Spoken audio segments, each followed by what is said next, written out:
Hi, and welcome to today's webinar on Taking Back Control. My name's Ken Govan, and I'm Marketing and International Director here at Sagos in the UK. And today the international aspect is relevant because I'm really pleased so many people can join from so many places, from Russia right through to Guatemala. So whether it's good morning, good afternoon, good evening, you're very welcome. It's great to have you with us. And it's also really great to have Dave Watts with us. Dave is an expert in our topic for today and started his career in banking and then moved into learning and development. For the last 15 years, has worked globally developing people's leadership and personal effectiveness skills. So it's always a pleasure to see you, Dave. Hi, Dave, how are you? Pleasure for me as well. Hi, Ken. Thank you. Hello, everybody. And just echo Ken's welcome to you all. And thanks very much, Ken, for inviting me along today. Delighted to be here, and I'm looking forward to talking about one of my favourite subjects, which is effective time management. So I can't wait to get started. Great. Well, the reason we're on this topic today has been an evolution of what's been happening to us over the last year or so. We're about to hit the anniversary of the pandemic and a massive change to the way many of us work. And it seems like in the early days, we had to grapple with some new technology, whether that was Zoom meetings or Microsoft Teams. And for me, I quite enjoyed suddenly having access to video calls with people who I was regularly on the phone with. So that changed. But as I talk to clients and we see it in our own organizations, as time's gone on, it seems to become more difficult. Our calendars get full of meetings. Other people's calendars are full of their work and meetings, and we can't access them. So hello, everybody. I'm sorry about this. We're just having a few difficulties. If you could just bear with us. I'm sure Ken will be back with us as soon as he possibly can. So bear with us and I'll give you an update. Oh, and here he is. Hi, Ken.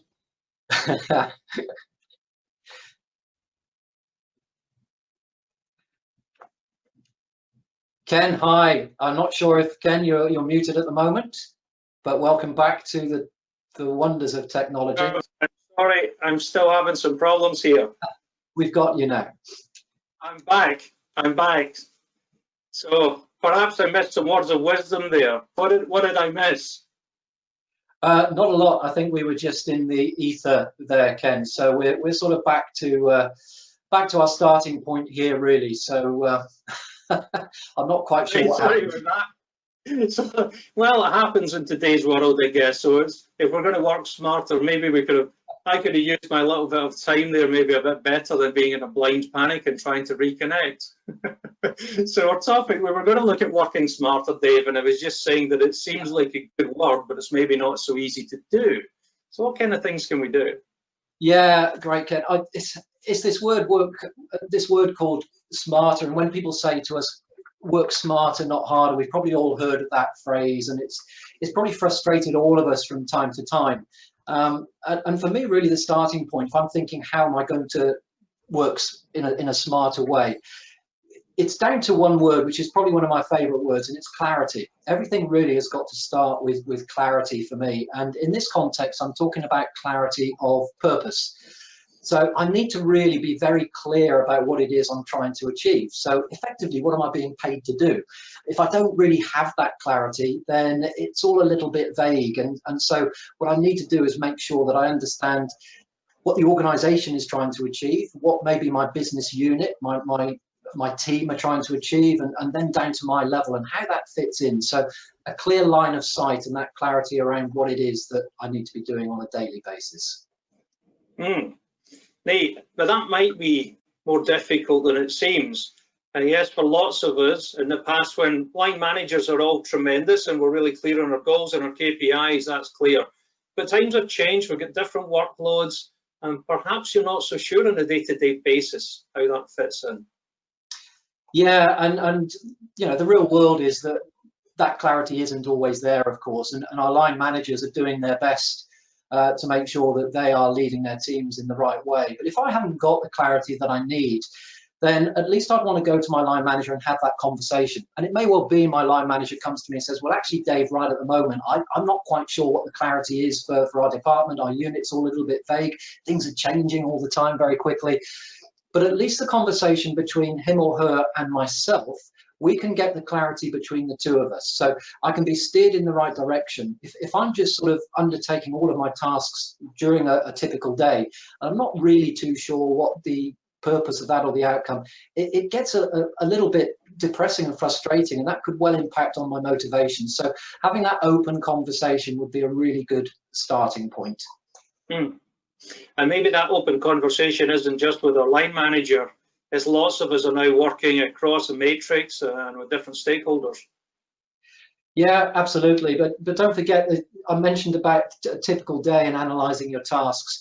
If I wanted to have this starting point on, am I doing the right thing? Let me get that clarity that I'm talking about. Let me then just break down what a typical day looks like. What do I do in terms of tasks and activities? Maybe a typical week. And most of it will probably be contributing, I would hope so, towards what I'm being paid to do. But there will be some things that actually, well, I'm being sucked into other people's priorities potentially. And if I find myself doing things that are not achieving my objectives, my goals, then why am I doing them? That's the point. Yeah, and that sense of having a real connection to a bigger purpose in the organisation, in a sense of and that word purpose is key here. I've got a little story, if you don't mind, Ken, I'd like to share with you.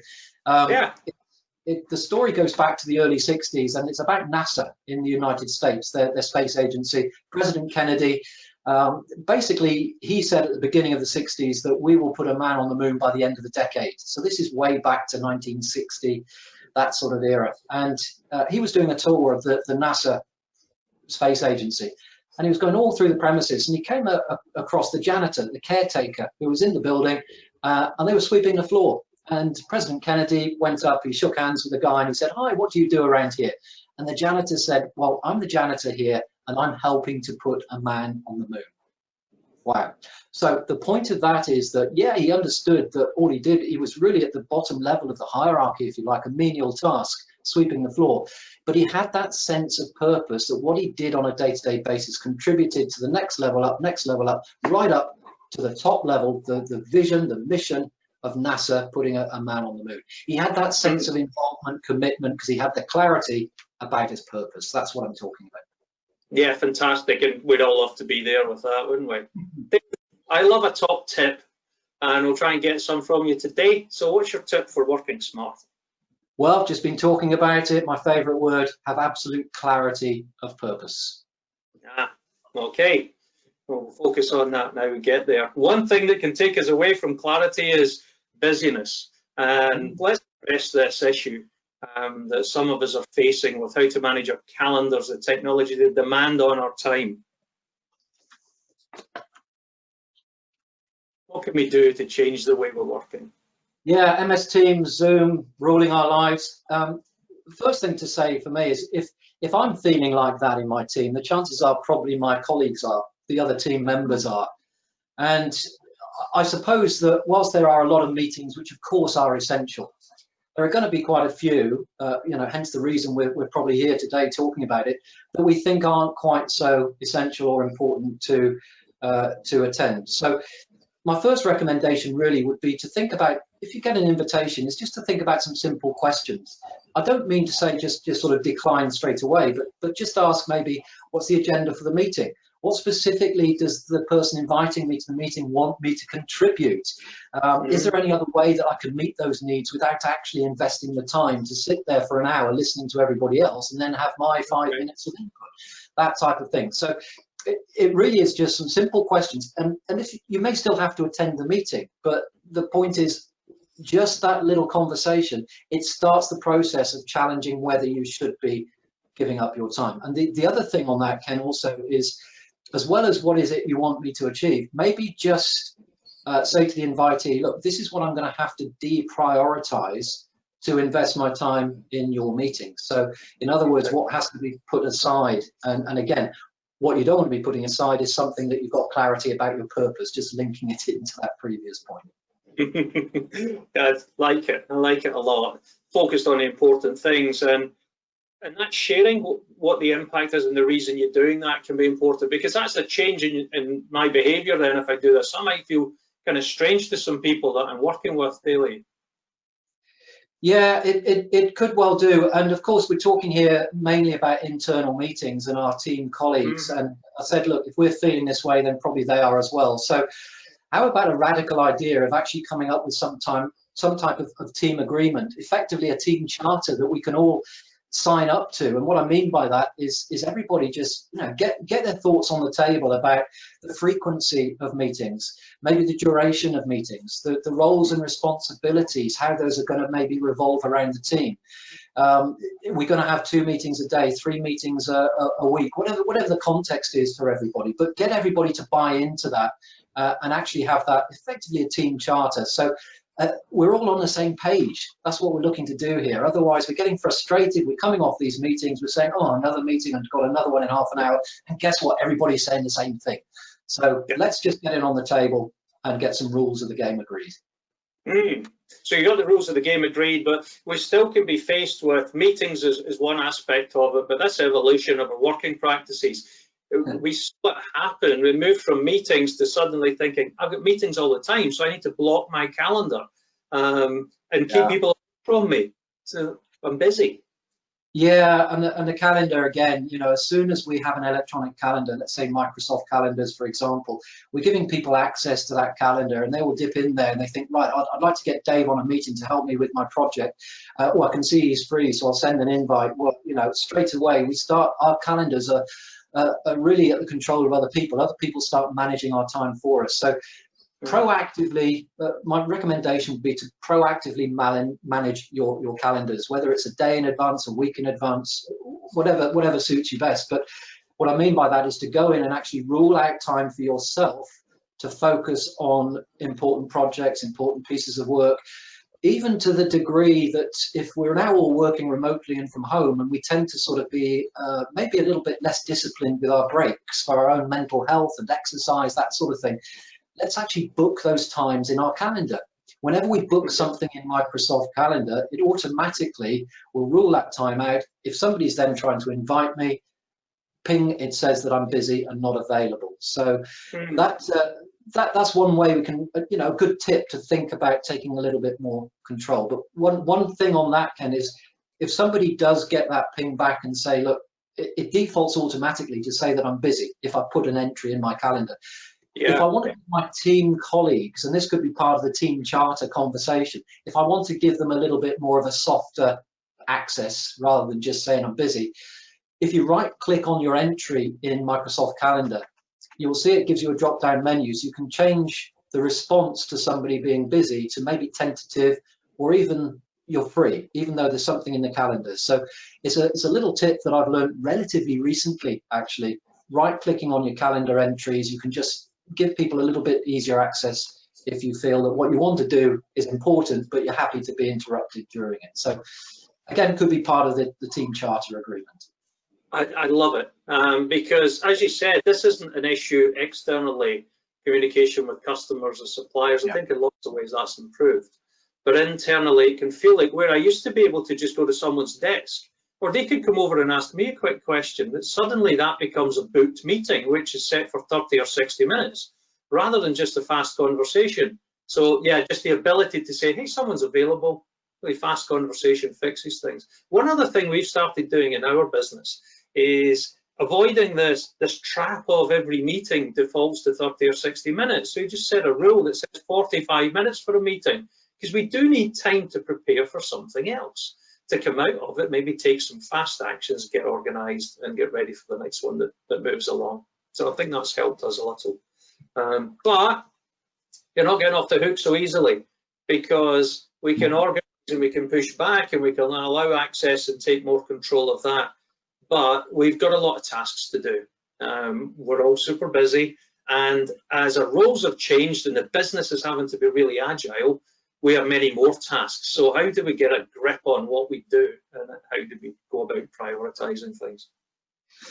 Well, before I talk about that, Ken, you know, I know that you're going to ask me about my top tip around the meeting You're side. right.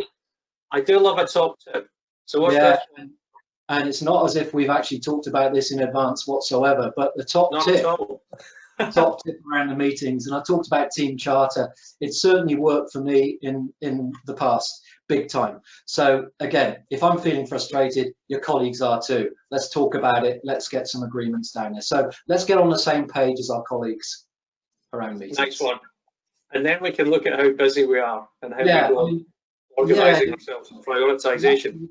You're absolutely right. And in all my experience, numbers of years of delivering time management training and taking control of our own time, probably the number one thing that people ask me to make sure they go away from those sessions with is giving them some help around prioritizing, around ranking their work. We've got all these bits of work that we've got to do. They all seem urgent and they all seem important, and I don't really know which one to do first, what's going to add the most value. So the key thing here, of course, is to at least have something that works for you personally in terms of prioritization. Okay. And just before we come into that, I just want to tell another story which I think illustrates this prioritization aspect in a really good way. And it's a story called The Stones in the Jar. And it may be that some of our attendees today have heard of this story, but it refers to a professor in America who was doing a tour of the universities and basically giving lectures on time management. And to give you an idea of his lecture, he would be in front of an auditorium of a number of students. And the first thing he would do is to go down under the table, and he would lift onto the bench in front of them this great big glass jar. I'm sort of holding my arms out here, so if you can imagine that it's about this round, and it's maybe about ½ a meter tall on the desk. So they're all looking at him a little bit strange. But he then goes back under the desk, and he pulls out a bag, and in the bag he's got some rocks, sort of rocks, stones, around about the size of your fist, maybe a little bit bigger. And he very carefully takes the rocks out one by one, carefully places them in the glass jar, making sure he doesn't break the glass, until the rocks are right up to the top. And he says to the audience, right, is the jar full? And they say, well, yes, it is. And at that point, he goes back under the desk, comes back with another bag.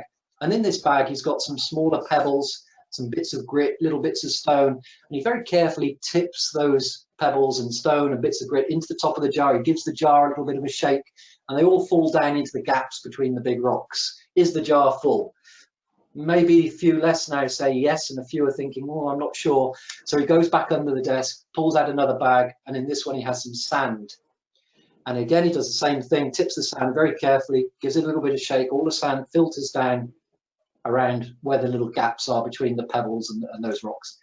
Is the jar full? And most people now know what he's up to, and they say, well, it looks full, but it's probably not. And he says, you're absolutely right.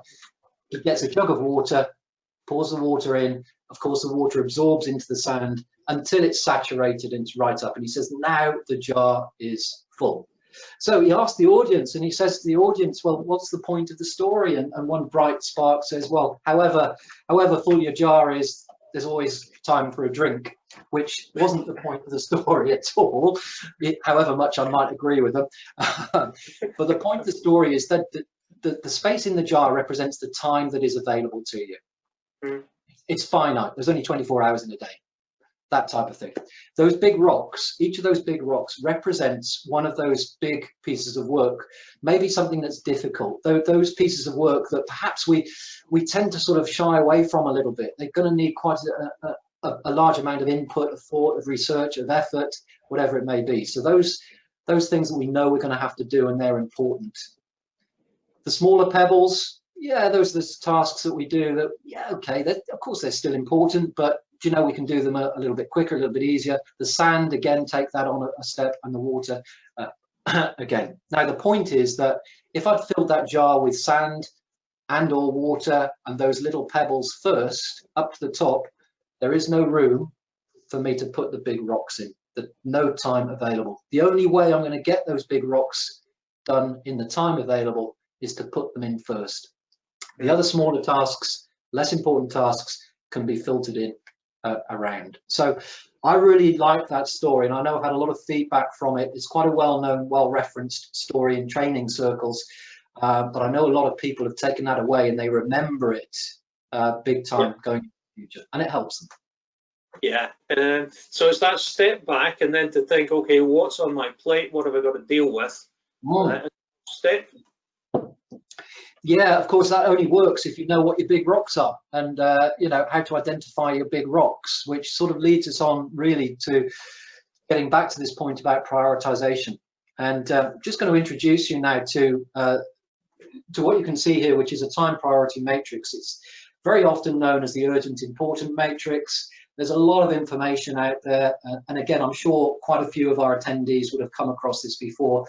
It's called a few different things. Occasionally it's referred to as the Eisenhower matrix. Apparently General Eisenhower used it to plan some of his strategies back in the Second World War. But very simply, it's just a tool to help us think about, I've got all these activities, which one should I do first? In other words, which is a priority. We bring in urgency as well as importance here. So you can see here we've got two axes, important or not, urgent or not. And the idea is we look at our tasks, our typical day, typical week tasks, and we make a decision as to whether or not they should perhaps slot into box 1, box 2, box 3, box 4. And you can see here we've got ranging from urgent and important and the various options. Of course, for every individual, your definition of urgency could well be different. Somebody responding to customer calls, urgency could be return the call within 20 minutes. Somebody working on a big project, urgency could be by the end of the week, the quarter, the month, whatever it may be. So this is very context driven, of course. It's very individual. So the sort of things that we might be doing, let's have a look at some examples as to what might fit into these boxes. And if you imagine this is a house and there are 4 rooms in the house, if we're living in that top left-hand room, that tells us that we're dealing with crisis management type things, escalations, emergencies, customer complaints. In other words, those things that really are right up there. They have to be done. They have to be done quickly. And if we live in that room, in that house permanently, imagine what it would look like and feel like after a short while. I'd be quite burnt out, that type of thing. So we've got there option number 1, urgent and important. Just across, we've then got things that are important but not so urgent, and these are really things that if we're in that box and we don't have the urgency, it just gives us that little bit more control. So we have a little bit more time to deal with those important things. And notice that planning is in there, because about taking control and time management, planning is absolutely key. And people say to me around time management, that's all very well, Dave, talking about planning, but where do I find the time to plan? Well, planning is a big rock. It should be treated as a big rock. In other words, you give that the time it deserves. So those 2 boxes, those are your big rocks. We're all going to have some of those urgent, important things to do from time to time. Great, we get the adrenaline rush when there's a crisis, so long as it doesn't turn into stress, of course. But the other ones, yeah, fine. Let's try and get to a point where we're actually more in control. The sand, the water, the smaller pebbles, bottom 2 boxes, if we have time to do those after the big rocks, that's when they get done, not before. It's interestingly, Dave, I was speaking to a leader in one of our clients last week, and they'd faced a situation where it's a manufacturing business and they were bringing in some temporary workers to support their team. They planned it before Christmas, and they were going to be on site with them, and then suddenly another lockdown comes, so everything changes. So coming back from one evening, the evening before they were due to start, it doesn't get much more urgent than that, and it was still important. They had to reset how they were going to train these people, where the people were going to be located, and how they could bring them on board in the business. So suddenly something that was always important became very urgent. So they needed a bit of flexibility around big rocks also. Yeah, you're absolutely right, because things can move around here. We may leave something that's in maybe one of those bottom 2 boxes because right at the moment there are other things that are bigger rocks. But gradually, if we leave them, they may move up to one of the top boxes, in which case that's when we do them, of course. That's the idea. And you'll notice that bottom left-hand box, Ken, just on that point there, we've got the not important and urgent. And this is where we could well get other people trying to suck us into their priorities. Well, the point is those top 2 boxes, they're contributing to our purpose. That's what I mean about if we've got the clarity, we know how to identify what our big rocks are. And you've just shown there in terms of our strategies for dealing with those activities. Well, if they're in that top left-hand box, as I said before, we've got no choice. They've got to be done. Simple as that.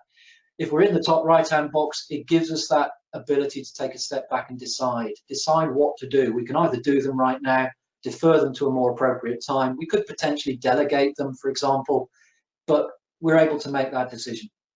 And then the bottom 2, yeah, maybe push back a little bit and maybe just stop doing the stuff which is not important and not urgent. So there's a lot more behind this, but you know, in terms of time available today, it's a very useful model. If you haven't got a prioritization tool of any form, this could be a really good starting point for you.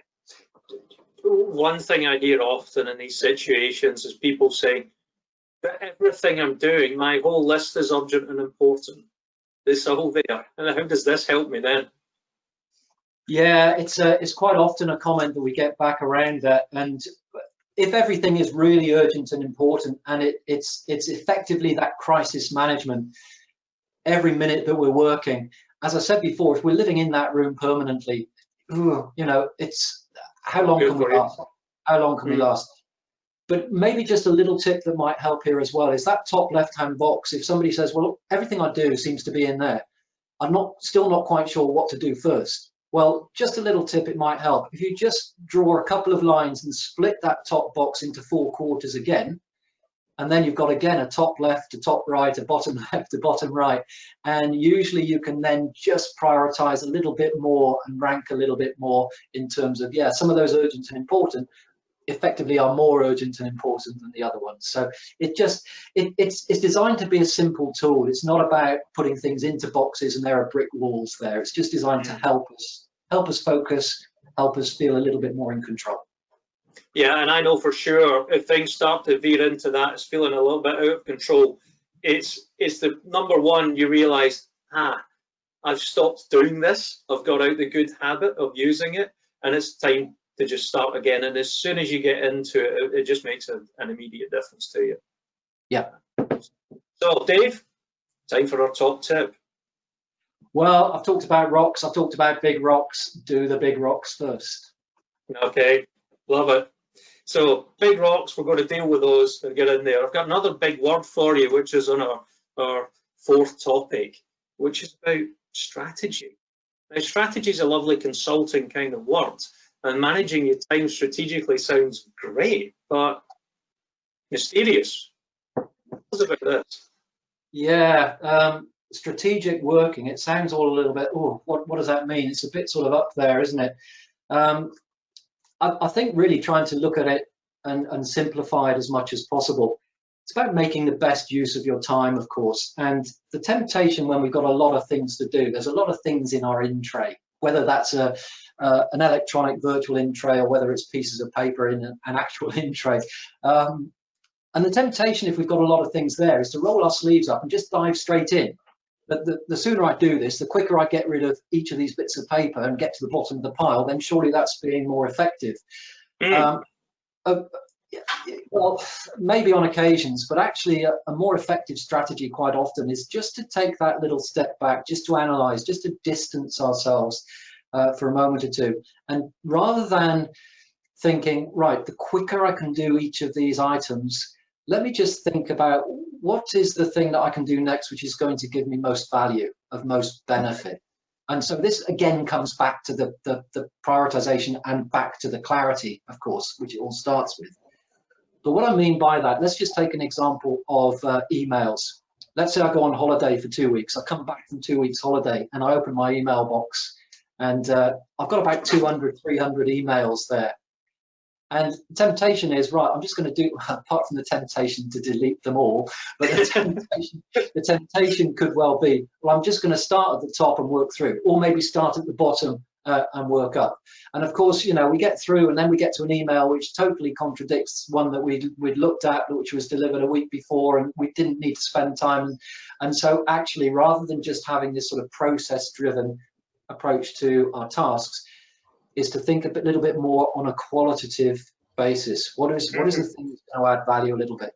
And this can be the trap that people fall into when people say about, well, you need to work, you need to be smarter, not harder, going back to that original point. And people say, well, actually, you know, I'm moving these tasks as quickly as I can. And there are two traditional approaches to this process-driven way of working. One is LIFO, one is FIFO. That's last in, first out, first in, first out. So that's that process-driven approach. But that really is treating time in a very quantitative way, one thing after another. What I'm talking about is thinking about this qualitative approach. A minute or an hour is a period of time. What can I do to be most effective in that period of time? Not how many things can I do, and it's 1 minute after another. If that makes sense, Ken. So it's much more thinking about a qualitative approach to it. Just interestingly on this point about just taking a step back and slowing down a touch, I know that a lot of the emergency services, the first responders, paramedics, for instance, when they're approaching an emergency, they are trained to be, yes, of course, they've got to respond quickly, but they also need to be quite methodical because they only get one chance. And so they are trained to slow down and make sure they get it right about choosing the right action to take next, rather than just straight in as quickly as possible. So it may sound a little bit strange, a little bit intangible perhaps, but certainly this qualitative approach to it is one I would thoroughly recommend. Oh, interesting. And I guess there's an aspect there of real self-control in those people who are able, in a stressful situation with many demands and a huge time pressure, being able to emotionally control themselves. Does that come through practice? I guess helps with that, but there is having a method to it also. Yeah, and one of the top recommendations I would have in terms of trying to make sure we are being effective, and this I think really does fall into this strategic management of our time, is something called clustering. And this is clustering certain types of activity into time slots during the day, let's say. So we generally have a concentration span of about 90 minutes, give or take. And we can be switched on and focused on a particular piece of work, let's say, for 90 minutes. So what generally tends to happen these days, because we've got so many things going on with technology and phones and emails and Instagram and internal sort of software messages coming in, I'll be working on one of my big rocks. That's at the top of my to-do list. I'm trying to do the right thing, but straight away, ping, my email pings. So it's very, very tempting to have a look. And let's be honest, most of us do. We'll have a quick look at our email. Oh, it's irrelevant. Fine, but you've already wasted 2 minutes. You've broken your concentration, had a look, come back, ping, something else later. But also then we might look at it and think, do you know what? I can respond to that very quickly. It's not going to take me. So I respond to it, great, done. Back to my, broken my concentration. Guess what? As soon as we send an email, we're telling somebody we're available. As soon as they think we're available, they then come back, and it goes into this email ping pong. And suddenly our focus is taken away by somebody else, and we're now distracted and we're working on something totally away from that big rock that we thought we had on top of our list. So we get to lunchtime and we think, I'm absolutely shattered here. My mind's going round in circles. I haven't achieved what I set out to achieve. So coming back to this clustering idea, and email's particular favorite here is if I can cluster a typical types of activity into a slot and ring fence that slot. For instance, emails. So let's say that I go offline for the first hour of the day. Sounds a little bit radical. Let's not look at emails between 10 o'clock and 12 o'clock, whatever, again, personal circumstances. And I've proactively ruled that time out for me to attend to a big rock. No interruptions, no disruptions with emails. Get to 12 o'clock, I've had my 2 hours focus time or 90 minutes focus time, whatever it is. I then have a cluster of 90 minutes dealing with emails.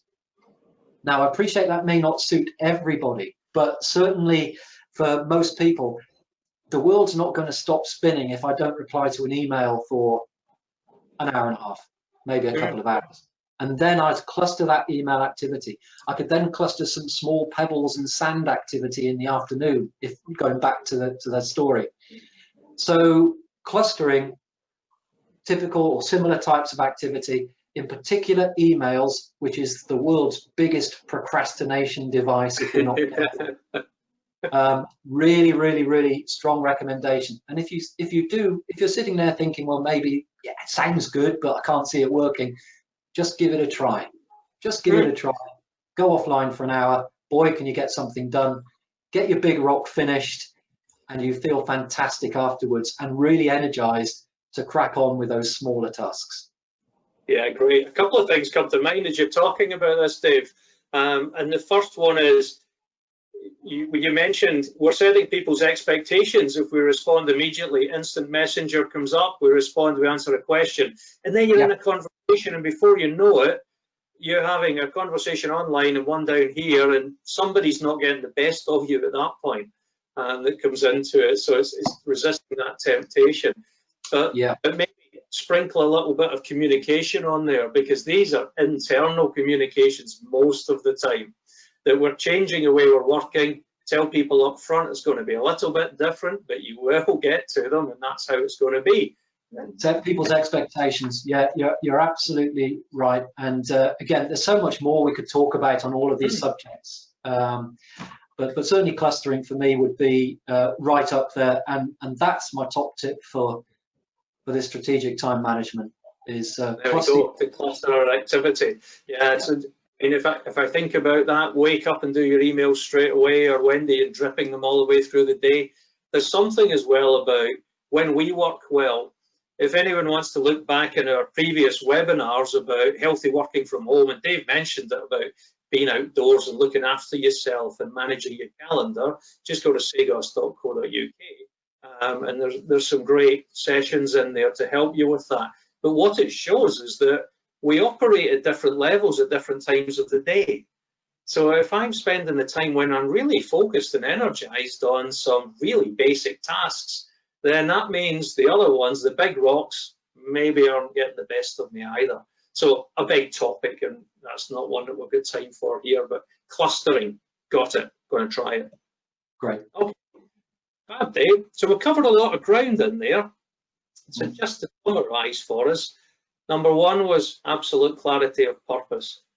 Our next one is getting everyone on the same page. So interestingly, a technological IT challenge isn't really, it's more about communicating with the team and setting some ground rules to get through it. Big rocks first and clustering our activity. We run through our time for the session, but there's an interesting question that's come to us, Dave, and they're going to take you back in time.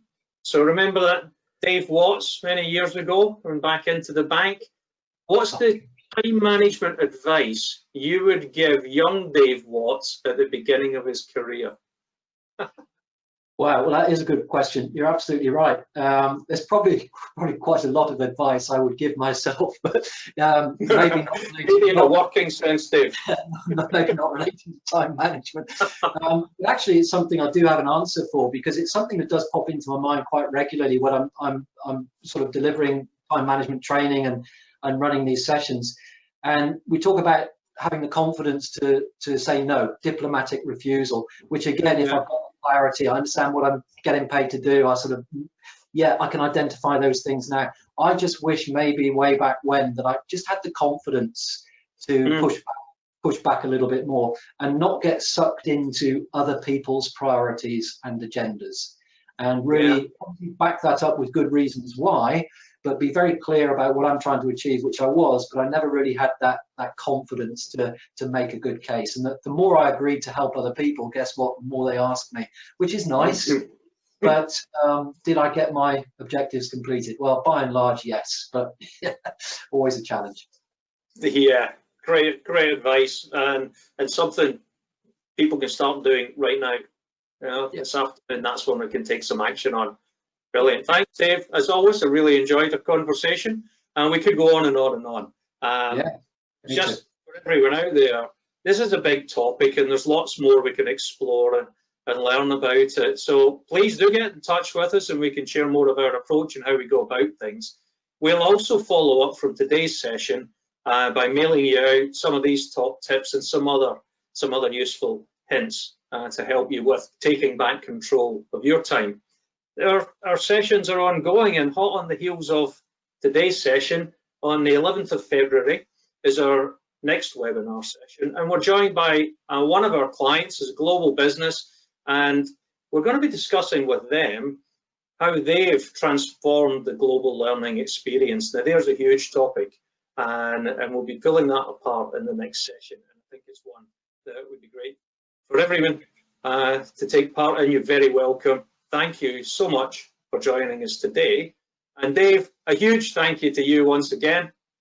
Pleasure. I'm going straight off to adjust my calendar a little.